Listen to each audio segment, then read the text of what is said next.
ఓం నమో శ్రీ లక్ష్మీ వెంకటేశ్వరాయ శ్రీ మహాగణాధిపతియే నమః.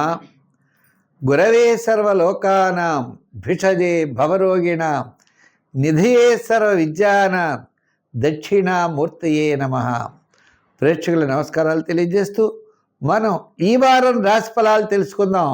జూలై 12 నుండి జూలై 18 వరకు గ్రహాల యొక్క పరిస్థితి చూసినట్లయితే వృషభ రాశిలో చంద్రుడు, కుజుడు, అదేవిధంగా రవి బుధులు మిథున రాశిలో, కర్కాటక రాశిలో గురుడు, సింహరాశిలో శుక్రకేతువులు, అలాగే మీనరాశిలో శని, కుంభరాశిలో రాహు. అంటే చంద్రుడి యొక్క సంచారం మీకు వృషభ, మిథున, కర్కాటక, సింహరాశిల్లో ఈ వారం చంద్ర సంచారం ఉంటుంది. అయితే ఇప్పుడు మనం 12వ తారీఖు నుంచి 18వ తారీఖు వరకు అనుకున్నాం కాబట్టి ముఖ్యమైన పండుగల్లో 12వ తారీఖు మాస శివరాత్రి.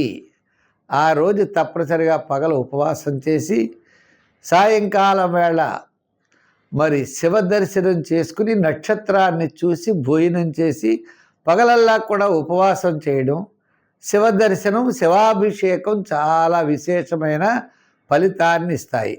అంటే రాత్రి చతుర్దశి ఉన్నటువంటి రోజు 12వ తారీఖు కాబట్టి మాస శివరాత్రి వచ్చింది. ఇంకా సావిత్రి వ్రతము అని 14వ తారీఖు సావిత్రి వ్రతం అని ఒకటి ఉంది. ఈ సావిత్రి వ్రతం మరి వివాహం కానటువంటి స్త్రీలు కూడా ఈ సావిత్రీదేవిని పూజిస్తూ ఉంటారు. ఇంకా తర్వాత 12 తర్వాత మనకి 14 సావిత్రి వ్రతము, 15వ తారీఖు గురుమూఢమి ప్రారంభం. అంటే గురుడు రవి కలుస్తారన్నమాట. కర్కాటక రాశిలోకి వచ్చేస్తారు, గురుమూఢం ప్రారంభం అవుతుంది. 16వ తారీఖు మరి పూరి జగన్నాథుడి యొక్క రథయాత్ర. అవి చాలా విశేషం. జగన్నాథుడిని మనం సేవించాలి. ఆ జగన్నాథుడు మన యొక్క సమస్తమైనటువంటి సంపదలు ఇవ్వడానికి లక్ష్మీ సమేతుడై ఉంటాడు. అంచేతనే శ్రీమద్ భాగవతం అన్నాం. శ్రీమద్ భాగవతం, లక్ష్మీదేవితో కూడిన భాగవతం. భగవంతుడు ఉండాలి మనకి. ఇప్పుడు తిరుమల వెంకటేశ్వర స్వామి కూడా ఆయన వక్షస్థలం మీద లక్ష్మీదేవి ఉంటుందంటే కౌస్తుభ మణి. ఆ లక్ష్మీ సమేతుడై ఉంటాడు ఆయన. అంచేత అటువంటి ఆయన్ని మనం పూజించాలి. కాబట్టి జగన్నాథుణ్ణి, జగత్తు ప్లస్ నాథ జగన్నాథ, జగత్తుకి నాథుడు అంటే ఆయనే దైవము, అటువంటి వాడు. అదేవిధంగా మరి మనకి 17వ తారీఖున దక్షిణాయనం ప్రారంభమవుతోందండి. ఇది చాలా ఇంపార్టెంట్ విషయం. అంటే మకర రాశి నుంచి కర్కాటక రాశి వరకు ఈ యొక్క ఉత్తరాయణ పుణ్యకాలం కర్కాటక రాశిలో ప్రవేశించిన వెంటనే సూర్య భగవానుడు మనకి దక్షిణాయనం ప్రారంభమవుతుంది. కాబట్టి 17వ తారీఖు నుంచి మనకి దక్షిణాయనంగా చెప్పారు. మళ్ళా ధనుర్రాశి, మకర రాశి, సంక్రాంతి వరకు ఈ కాలం అంతా కూడా ధనుర్రాశి మనం దక్షిణాయనంగా చెప్పుకోవాలి. అటువంటి విశేషం కలిగినటువంటి రోజులు. మరి ఈవేళ గ్రహాల యొక్క పరిస్థితులను అనుసరించి మనం రాశి ఫలాలు తెలుసుకుందాం. సింహరాశి. ఈ సింహరాశి వారికి చంద్రుడి యొక్క బలం, సూర్య భగవానుడి యొక్క బలం ఉన్నాయి. సూర్య భగవానుడు మళ్ళీ 17వ తారీఖు నుంచి 1000లోకి వచ్చేస్తాడు. బుధుడు క్యాలిక్యులేషన్స్ కాస్త అనుకూలమైన వాతావరణం అన్నది.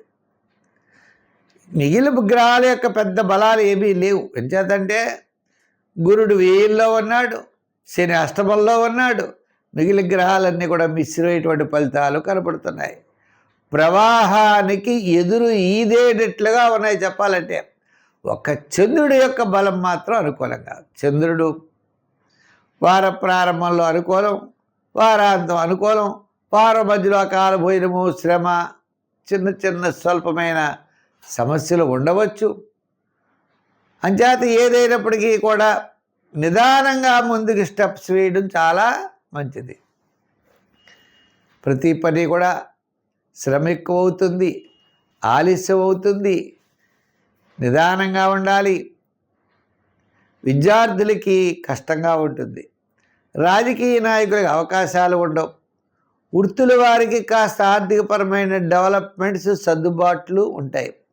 వ్యాపారస్తులకు కూడా ఒప్పందాల విషయం, వ్రాత పనుల విషయం, ఏదో చేద్దాం అనుకుంటాం, మీ ఊహ వేరు, అక్కడ ఉన్నటువంటి వాస్తవ పరిస్థితులు వేరు. ఈ రీతిగా ఉంటుంది. మీరు ఇవ్వాల్సిన వాళ్ళ డబ్బులు వాళ్ళ లైన్లో క్యూలో ఎదరికి వచ్చేస్తూ ఉంటారు, మీకు రావాల్సినవి మాత్రం రావు. ఈ రకమైనటువంటి ఇబ్బందులు, మిశ్రమైనటువంటి ఫలితాలు ఉన్నాయి. అయితే మీరు ధైర్యంగా, ఉత్సాహంగా ఉంటారు, చేయగలనేటువంటి ఆత్మవిశ్వాసంతో ముందుకు వెళ్ళగలుగుతారు. వేళకి విందులు, భోజనాలు ఇవన్నీ కూడా ఏమీ తప్ప బ్రహ్మాండంగా సాగుతాయి. అయితే మరి మనం దీర్ఘకాలిక ప్రయోజనాన్ని ఇచ్చే పనులు మాత్రం అవ్వవు. అంచేత అవి అవ్వాలి అంటే నవగ్రహ ప్రదక్షిణే కాదు, శనికి తైలాభిషేకాలు చేయాలి, తిలదానం ఇవ్వాలి. ఇప్పుడు మహాశివరాత్రి నాడు మరి మనకి తప్పకుండా మహాశివరాత్రి నాడు శివ దర్శనం చేయండి, శివుడికి అభిషేకం చేయండి, శనీశ్వరుడికి తైలాభిషేకం చేస్తూ ఉండండి. మరి అలా చేస్తూ దైవ బలాన్ని కనుక సాధించినట్లయితే తప్పనిసరిగా మంచి జరుగుతుంది. అష్టమ శని దోషం కాబట్టి ఓం శం శనైః చరాయ నమః అని శని మంత్రాన్ని పఠించండి, విజయం మీ వద్ద ఉంటుంది.